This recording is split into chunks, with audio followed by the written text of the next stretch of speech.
সবুজারে শারমিনে ফিন্টুরে ফিঙ্কি কতি আছে অন্য ওহ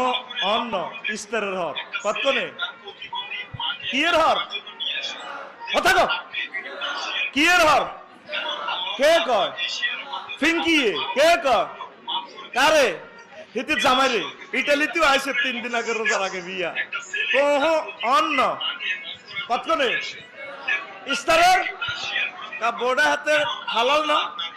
এতেরি 20 লাখ টাকা দিয়ে কাবিন দিয়ে বিয়ে করছে না আর কথা কও বো হালাল কিনা হালাল বো হইলে ইস্তারের 20 মিনিট আর রয়েছে অন্ধে নিজের হালাল ওয়াইফের লগাও কিছু করা যাইতো না রোজা কি হয়ে যাইব ভাঙি যাইব তইলে তোরা যে ফরকিয়া করস প্রেমিষ্টি করস ইবডিজিং করস দর্শন করস জিনা করস রোজার মাসে রোজার বাইরে হেসমা আল্লাহ দেয় না আর কত খেলবি রোজার লগে ফলাফলি